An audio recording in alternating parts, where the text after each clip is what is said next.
Hello everyone. Welcome to YPA Bharat Youth Power Academy. Let us start news recap of 21st August. So the first article is related to death anniversary of Maviran Ondiveer. और ये कौन थे? He was a trusted commander in the army of legendary Huli Thiwar. Huli Thiwar uh, he is considered as the earliest Indian rulers to openly challenge the authority of East India Company in southern India. He was a polygar या Palayakkarar of Nerkatu Seval, and he led a confederacy of various smaller chieftains against the Britishers and their allies in the mid 18th century. तो इन्होंने जो है वो एक resistant movement जो है वो शुरू किया था एंड ही रिफ्यूज टू पे tribute and his military campaigns and the military campaigns of Britishers, and he was a significant rebellion against the British rulers. तो ये उनके जो है वो काफी ट्रस्टेड कमांडर माने जाते थे. तो इनका डेथ एनिवर्सरी था और वो सेलिब्रेट हुआ है.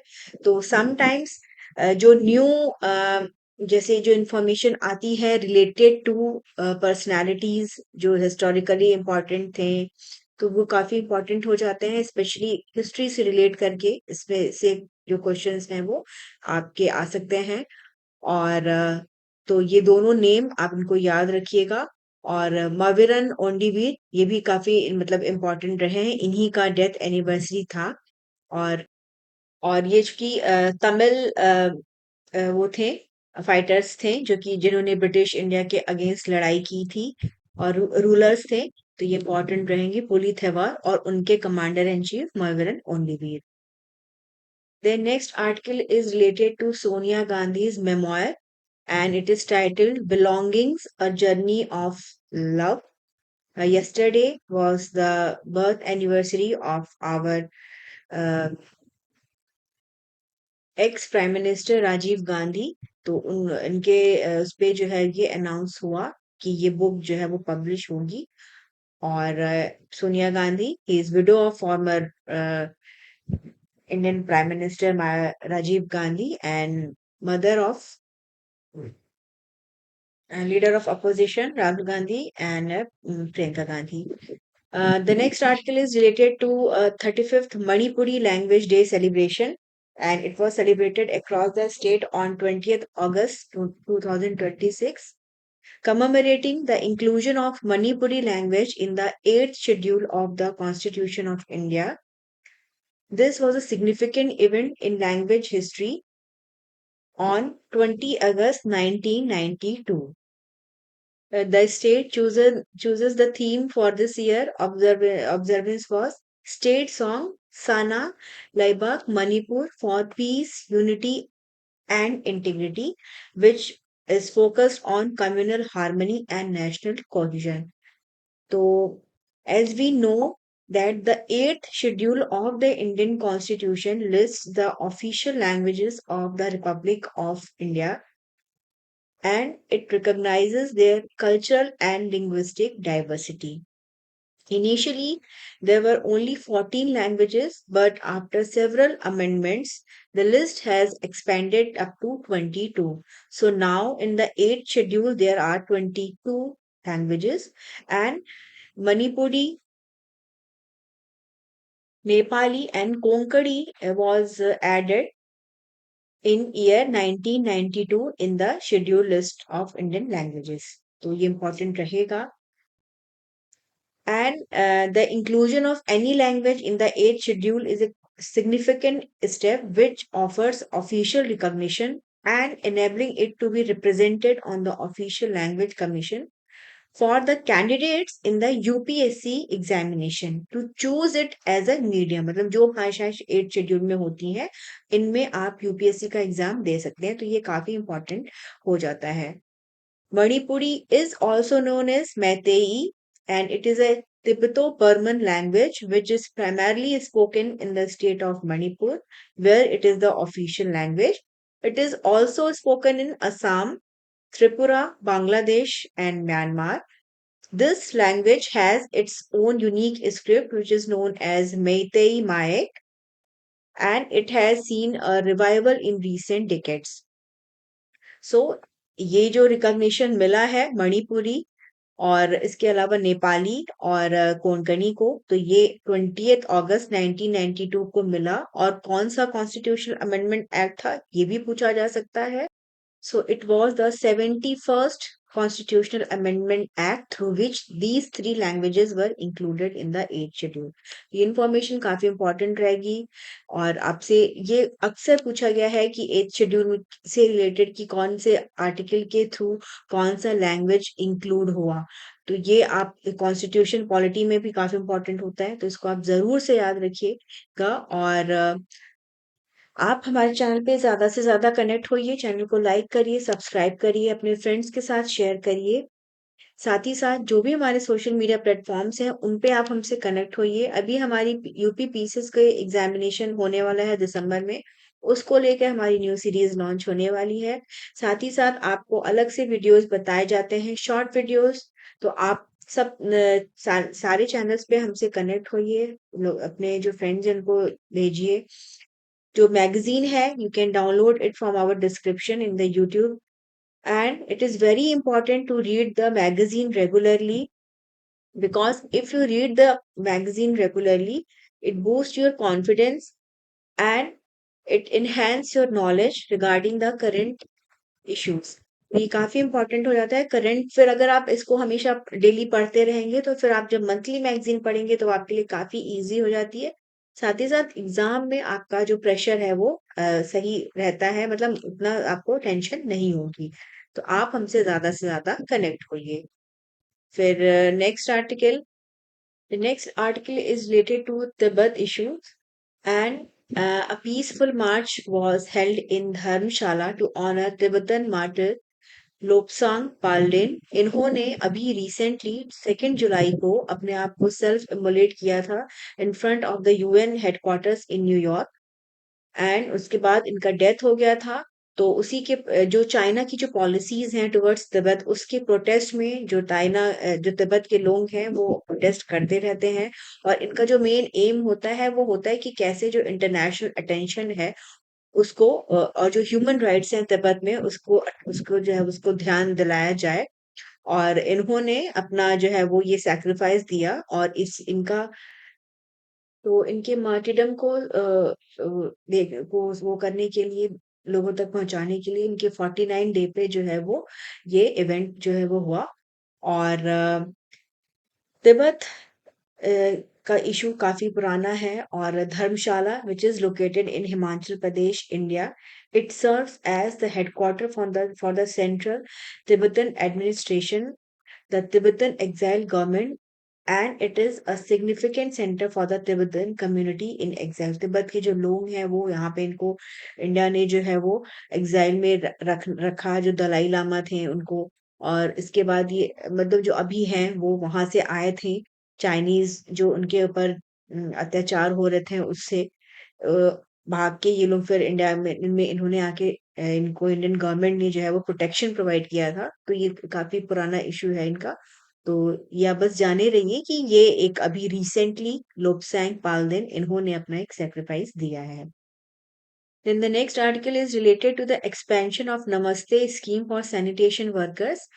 The Social Justice Ministry, it has proposed expanding the National Action for Mechanized Sanitation Ecosystem scheme from urban areas to rural parts of the country। तो मतलब अभी तक तो ये रूरल अर्बन एरियाज में है। और इस इनिशिएटिव के थ्रू इसका जो ऑब्जेक्टिव है वो क्या है, to eliminate the deaths related to sewer and septic tank cleaning. जो साफ सफाई का काम करते हैं वर्कर्स, उनकी डेथ हो जाती है ड्रेन क्लीनर्स की। और उसी को रोकने के लिए जो फीकल स्लज होता है, उसके जो ट्रीटमेंट प्लांट्स होते हैं वहां पे, उसको रोकने के लिए ये नमस्ते स्कीम स्टार्ट हुई थी। ये काफी क्रूशियल एक इनिशिएटिव है इंडियन गवर्नमेंट का, which started in 2023 and 24 to address the hazardous conditions faced by the sanitation workers। तो इसको अब एक्सपैंड करके रूरल एरियाज में भी जो है वो लाने के लिए गवर्नमेंट जो है वो सोच रही है। और the ministry has allocated approximately 498.73 crore for this expanded scheme. with funds designated for use from the current fiscal year until 2030-31। तो ये एक काफी बड़ा इशू रहा है, क्योंकि जो हैजार्डस जो क्लीनिंग होती है, इस स्कीम का क्या एम है? इसमें ये फोकस किया जाता है कि कैसे ज्यादा से ज्यादा टेक्नोलॉजी का यूज किया जाए, और कैसे मशीन्स का यूज किया जाए, कैसे इनको इक्विपमेंट्स प्रोवाइड किए जाएं, ताकि इनको जो प्रॉब्लम ये फेस करते हैं वो ना हो। जो हमारा इंफ्रास्ट्रक्चर है रिलेटेड टू सैनिटेशन, उसको इम्प्रूव किया जाए, और जो वर्कर्स की सेफ्टी है अक्रॉस द कंट्री उसको बेहतर किया जाए। And as per the ministry's annual report for 25-26, 90,915 septic tank workers have been officially documented across the country. Additionally, there are 1.3। और मैकेनाइजेशन से क्या होगा? इससे जो ह्यूमन इन्वॉल्वमेंट है, डेंजरस टैंक्स जो टास्क होते हैं उनमें, वो कम होगा, और इससे जो कंडीशन है सैनिटेशन वर्कर्स की वो बेहतर होगी। तो अब इसको गवर्नमेंट न सिर्फ अर्बन एरियाज बल्कि रूरल एरियाज में भी इसके थ्रू जो वर्कर्स हैं उनको सपोर्ट प्रोवाइड करेगी। The next article is also very important. The Supreme Court has granted Class 6 students reprieve from third language board exams. Uh, Yesterday, it directed the Central Board of Secondary Education (CBSE) to grant current Class 6 student a one-time reprieve from mandatory third language board examination.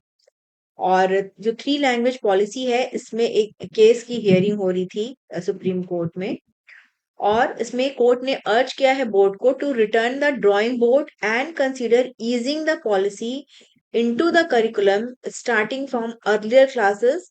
तो इससे क्या होगा कि जो students हैं, जो families हैं, उनको और स्पेस मिलेगा। जस्टिस जयमाला बख्शी, इन्होंने जो है वो इस सिचुएशन पे बोला कि why don't you give the class 6 students reprieve from writing the third language exam in class 10? जो अभी का जो एग्जिस्टिंग सीबीएसई गाइडलाइंस हैं, तो जो स्टूडेंट्स हैं क्लास 7 के टू क्लास 8 के और जो क्लास 9 के, उनको ऑलरेडी एग्जाम किया गया है।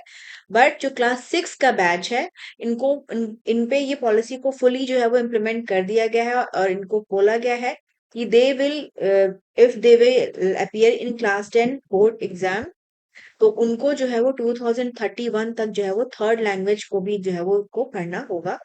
इसी को लेके विवाद है, और उसमें उन्होंने क्लैरिफाई किया है कि अ, ये एम तो अच्छा है कि थ्री लैंग्वेज स्कीम जो है वो इसका इम्प्लीमेंट होना चाहिए, जो स्टूडेंट्स हैं उनको थ्री लैंग्वेजेस पढ़नी चाहिए।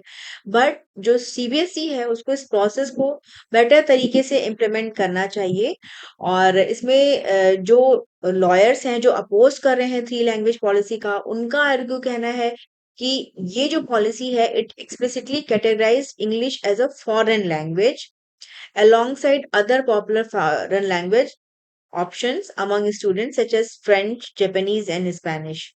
और इससे अभी जो कोर्ट ने एक कहा है सीबीएसई तो से, तो अभी फिलहाल जो स्टूडेंट्स हैं क्लासेस के उनको रिलीफ मिलेगा, और फिर देखना होता है कि इसमें क्या है, क्या चीजें होती हैं। और थ्री लैंग्वेज पॉलिसी इंडिया में अगर हम इसकी बात करें तो ये स्टार्ट हुआ था नेशनल एजुकेशन पॉलिसी ऑफ 1968 के तहत। And what is the aim of this policy?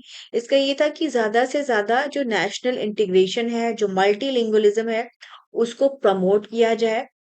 Subsequent policies में फिर इसको फर्दर जो है वो रिटेन रखा गया। जो न्यू एजुकेशन पॉलिसी है 20 की, इसमें एम्फेसिस दिया जाता है importance of mother tongue instruction.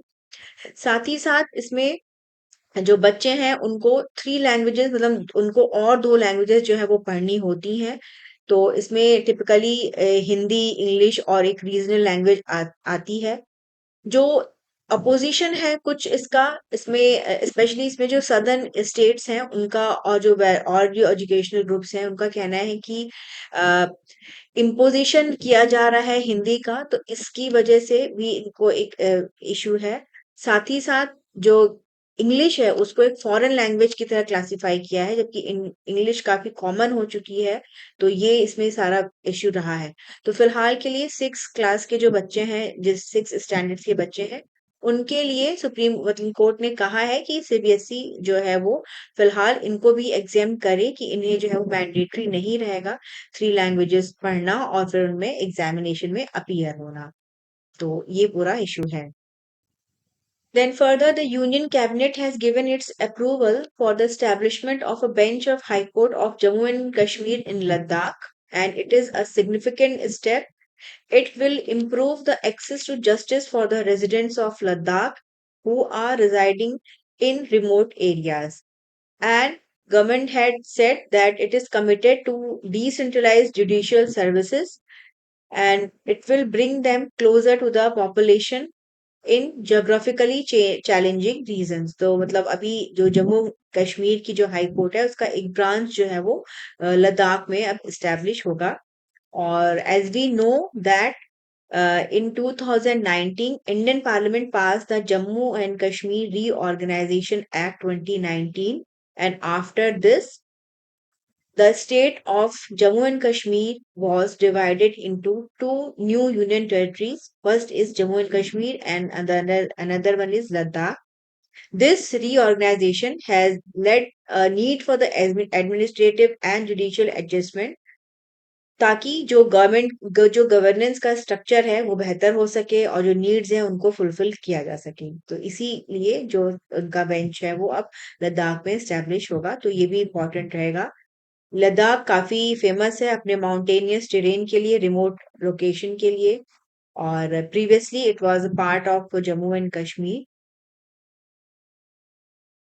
The next article is related to establishment of a 5 member high-powered inquiry committee, and it will be led by former Supreme Court Judge Justice R. Subhash Reddy, and they will conduct an independent investigation into allegations of violence during the student demonstration। जैसा कि हमें पता है कि दिल्ली के जंतर मंतर पर 20 जुलाई को protest हुआ था और काफी दिन वो चला, जो कॉकरोच जनता पार्टी है और साथ ही साथ स्टूडेंट्स का प्रोटेस्ट हुआ था काफी सारे और भी लोकेशंस में। नीट एग्जामिनेशन में जो धांधली हुई, जो गड़बड़ी हुई, उसकी वजह से पेपर लीक हुआ और पेपर लीक होने के बाद से एग्जाम को रिकंडक्ट कराया गया, उसका विरोध हुआ और वहां पे काफी जो है वो स्टूडेंट्स का प्रोटेस्ट हुआ और उस टाइम पे उनपे जो है वो लाठीचार्ज हुआ और काफी सारे जो है वो आरोप लगे हैं कि उनके अगेंस्ट बहुत काफी ब्रूटैलिटी हुई है, उन्हें मारा गया है बहुत ही बुरे तरीके से, पैलेट गन्स का यूज किया गया है। और सुप्रीम कोर्ट में जो स्टूडेंट्स हैं, जो है लॉयर्स, उन्होंने इस पे जो है वो केस फाइल किया है और सुप्रीम कोर्ट में सुनवाई चल रही है। सुप्रीम कोर्ट ने कहा है कि it will thoroughly examine two main aspects: the claim of excessive and disproportionate use of force by the police and paramilitary personnel against the protesters, and conversely, the allegations of violence perpetrated by protesters against security personnel, including injuries sustained by the police. So, this high powered inquiry committee, it will comprise of Justice R. Subhash Reddy. He will lead the committee, and beside him, former Punjab and Haryana High Court Chief Justice Ravi Shankar Jha, former Delhi High Court Justice Shailendra Kaur, former CBI Director Rishi Kumar Shukla, and retired Meghalaya Governor director general of police doctor LR Vishnu. तो ये इनके members रहेंगे। तो कभी कभी इस तरह की जो कमिटीज या बनती हैं उनका जो हेड है वो भी पूछ देते हैं या कितने मेंबर्स की कमेटी बनी, ये है। और स्टूडेंट्स का जो प्रोटेस्ट हुआ, ये एक रिफ्लेक्ट करता है इंडिया का जो नेशनल वाइब्रेंट डेमोक्रेसी है। प्रोटेस्ट यहाँ पे होते रहते हैं, जो भी इश्यूज होते हैं उनको लेके। तो इसी का जो पूरा विवाद है, इस पे अभी इन्होंने कमेटी बनाई है। नेक्स्ट न्यूज अगर हम देखें तो मिर्जा फखरुल इस्लाम Alamgir, he has elected as 23rd president of Bangladesh. He is 78 years old and he garnered 255 votes in the presidential elections which held in Jatiya Sad, which is Bangladesh parliament. तो and he is leader of BNP, Bangladesh Nationalist Party, which is a major political party in Bangladesh, and it was founded by Major General Ziaur Rahman in 1978. तो ये आप याद रखिएगा। साथ ही जातीय संसद और नेशनल पार्लियामेंट, ये सुप्रीम लेजिस्लेटिव बॉडी है बांग्लादेश का, और यहाँ के जो मेंबर्स होते हैं they are elected through direct popular vote. Then the next article is also very important, and it is related to Supreme Court decision, which has uphold the broad definition of industry under Industrial Disputes Act 1947. The Supreme Court has affirmed the broad interpretation of the term industry as established in its significant 1978 Bangalore Water Supply Judgment and confirming its applicability under the Industrial Disputes Act 1947. This verdict was delivered by a 9-judge constitution bench, which was led by Chief Justice Suryakant with the major decision. The bench has clarified कि जो expansive definition है of industry, it will be applicable to any establishment where an employer-employee relationship is present. This ruling ensures that a wide range of workplaces are covered under the provisions of this act. Further मतलब इस act के अंदर ज्यादा से ज्यादा जो है वो चीजें आएंगी, और इसमें सुप्रीम कोर्ट ने कहा है कि जो फ्यूचर डिस्प्यूट्स होंगे वो एडजुडिकेटेड होंगे under the industrial relations code 2020, और this new code must be interpreted based on its own textual provisions and contextual frameworks. और इन्होंने कहा है कि ये जो बैंगलोर वाटर सप्लाई जजमेंट है ये बाइंडिंग नहीं होगा इनके इंटरप्रिटेशन के लिए। और ये एक काफी पुराना केस है जिसको कि 7 जज सुप्रीम कोर्ट बेंच ने जो है वो इसको इसमें आया था। इसका एक ब्रॉडर डेफिनेशन दिया गया था इंडस्ट्री का, और इसमें कहा गया था कि एक्सटेंड किया गया था protection of the industrial disputes act 1947। और इससे क्या होगा कि जो वर्कर्स थे जो वेरियस सेक्टर्स में काम कर रहे थे उनको इंक्लूजन मिला था, और ये एक काफी एक की पीस ऑफ लेजिस्लेशन माना जाता है कि अगर कोई इंडस्ट्रियल डिस्प्यूट हो तो क्या मतलब इसमें चीजें हो जाती हैं, क्योंकि जो डेफिनेशन होती है कोई इंडस्ट्री की वो काफी क्रूशल हो जाती है, और ये डिटरमाइन करती है कि कौन सा एस्टेब्लिशमेंट या एम्प्लॉय जो है वो इस एक्ट के अंतर्गत आएगा, और इसके अगर डेफिनेशन के अंतर्गत वो आती है एस्टेब्लिशमेंट, तो उनको राइट्स मिल जाते हैं, प्रोटेक्शन मिल जाता है related to employment condition, trade union, और जो भी डिस्प्यूट होते हैं उनको रिजॉल्व करने का जो मैकेनिज्म होता है उनसे रिलेटेड। तो ये काफी इंपॉर्टेंट जजमेंट है, और चूंकि ये अभी फर्दर जो है वो 9 जजेस का बेंच का इसमें आया है जजमेंट, तो ये भी इम्पोर्टेंट हो जाएगा कि पहले 7 जजेस का जो है वो इसमें था, फिर 9 जज के बेंच में इनको ये बोला है कि हाँ इन जो इंडस्ट्री का जो एक ब्रॉडर टर्म है इस एक्ट के थ्रू उसको जो है वो उन्होंने वैलिड माना है। और इंडस्ट्रियल डिस्प्यूट एक्ट 1947 का जो है ये गवर्न करता है इंडस्ट्रियल रिलेशंस को और डिस्प्यूट रिजोल्यूशन को। और 1978 का जो बैंगलोर वाटर सप्लाई जजमेंट था ये काफी इसने एक्सपेंड किया इंडस्ट्री को के जो डेफिनेशन थी उसको, फिर फर्दर 7 जजेस की बेंच में फिर अभी इसको जो स्कोप है इंडस्ट्री का इसको सुप्रीम कोर्ट ने फिर से माना है, और इंडस्ट्रियल रिलेशन को कोड जो 2020 है जो ये न्यू लेजिस्लेशन है ये अब फर्दर गवर्न करेगा इंडस्ट्री रिलेशंस को, और जो भी डिस्प्यूट हो रहेंगे, जो भी फ्यूचर केस होंगे, और उनको जो है वो अलग रख के जो है वो फिर उसमें जो भी डिस्प्यूट रहेगा उसको देखा जाएगा। ये काफी इंपॉर्टेंट रहेगी। और अगर आप देखिए तो कॉन्स्टिट्यूशन बेंच ये क्या होती है? अ bench of supreme court comprising 5 or more जजेस typically constituted to hear cases involving substantial question of law or constitutional interpretation। तो कॉन्स्टिट्यूशनल बेंच कब बनती है? जब कोई ऐसा क्वेश्चन होता है जिसमें कि पूरे जो कॉन्स्टिट्यूशन है उसका इंटरप्रिटेशन हो, या कोई सब्सटैंशियल क्वेश्चन होता है उस पे जो है वो कॉन्स्टिट्यूशनल बेंच जो है वो बनाई जाती है, और इसमें ज्यादातर 7 और 9 जजेस का जो है वो बेंच रहता है। Then The next article is related to India-Japan Defense Cooperation meeting, and Raksha Mantri Rajnath Singh and Japanese Defense Minister Shinjiro Koizumi, who is on a visit of India, they held a bilateral meeting in New Delhi, and MOUs were signed. They established a framework for enhanced cooperation in maritime security. It includes strengthening ties between Japan Maritime Self-Defense Force and Indian Navy, and they will focus on information sharing for maritime domain awareness and improving collaboration in search and rescue and humanitarian assistance and disaster. Both ministers expressed their satisfaction with the continuous expansion and deepening of bilateral exercise between India and Japan. There are various exercises between India and Japan, like Dharma Guardian and Indian Japan Maritime Exercise JAMEX. Then they discussed about the upcoming Japan India Air Force exercise Veer Guardian 2026, and it will mark the first instance of Japan Air Self Defense Force fighter aircraft visiting India for the exercise.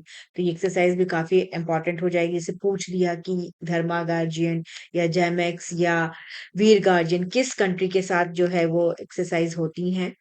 और साथ ही साथ both countries they have acknowledged the successful conduct of first trilateral naval PAX-6 exercise, which involved India, Japan, and Indonesia in February 2026, and they agreed to further promote cooperation through the Indo-Pacific Logistics Network to aid partner countries during natural disaster. जैसे कि कोई भी natural disaster हुआ तो इसमें जो countries हैं वो अपनी जो पार्टनर कंट्रीज हैं उनको सपोर्ट प्रोवाइड करेगी. तो ये इम्पोर्टेंट रहेंगे. सारे जो एक्सरसाइजेज हैं ये आपके प्रीलिम्स एग्जामिनेशन में पूछे जा सकते हैं. Then there was a news related to SPMCIL, which is the Security Printing and Minting Corporation of India Limited, which is a crucial pillar supporting nation's financial and sovereign infrastructure. This is class इसका एक event था और इसमें जो information है ये important हो जाती है. ये एक schedule A mini Ratna category 1 central public sector enterprise है और it operates under department of economic affairs which is part of ministry of finance. तो ये आप जाने रहिए कि किस क्या है कि कभी कभी मिनी रत्न कंपनीज महारत्न कंपनीज इनके बारे में पूछा जाता है कैटेगरी वाइज कि क्या है. और ये काफी एक फाइनेंशियल जो ऑटोनॉमी है उसका को देखने का काम करता है. ये कंपनी काफी इम्पोर्टेंट है क्योंकि ये नोट सिक्के करेंसी जो पासपोर्ट्स होते हैं जो स्टैम्प पेपर बनते हैं उनको उनकी प्रिंटिंग का काम करते हैं. और इनकी काफी जो है वो प्रोडक्शन यूनिट्स हैं इंडिया में. टोटल 9 प्रोडक्शन यूनिट्स हैं इनकी. तो ये आप इंफॉर्मेशन आपके लिए काफी इंपॉर्टेंट रहेगी.